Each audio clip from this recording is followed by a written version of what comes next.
మీరు అనుకున్నది జరిగి దాన్ని మీరు అనుభవించగలిగితేనే లక్ష్మీ కటాక్షం. అంటే ఉన్నదాన్ని అనుభవించగలగడం. ఇంట్లో పదార్థం ఉంది, తను తినగలగాలి, ఆరోగ్యం ఉండాలి కదా. అందుకే కదా 16లో ఆరోగ్యం వచ్చింది. అప్పుడు అది లక్ష్మీ కటాక్షం కింద మారుతుంది.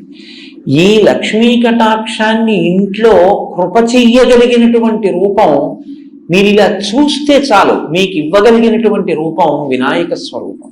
ఎందుకో తెలుసా అండి? లక్ష్మీదేవి 5 స్థానాల్లో ఉంటుంది. ఆవిడకి 6వ స్థానం లేదు, ఇంకా 5 స్థానాలు ఆవిడకి. అందులో మొట్టమొదటి స్థానం ఏనుగు యొక్క కుంభస్థలం.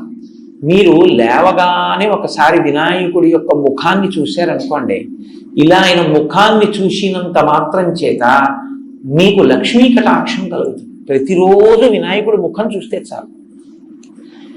ఎవరి ముఖం చూస్తే మీకు కలిసి వస్తుందో అది కాకపోతే సుముఖం ఇంకెవరిది సుముఖం అవుతుంది? ఇవాళ లేచి ఎవరి మొహం చూశానో అంటారు. కాబట్టి అలా చూడగలిగిన ముఖమేదో అది సుముఖం. కాబట్టి సుముఖ కాదు కాదు, ఇంకో అర్థం. ఒక్క వినాయకుడికి ఒక గమ్మత్తైనటువంటి అనుబంధం ఒకటి ఉంది లోకంలో. అందుకే వినాయకుడి మీద పెద్దలు ఎప్పుడైనా ప్రార్థన చేస్తే ఈ శ్లోకం చెప్తూ ఉంటారు.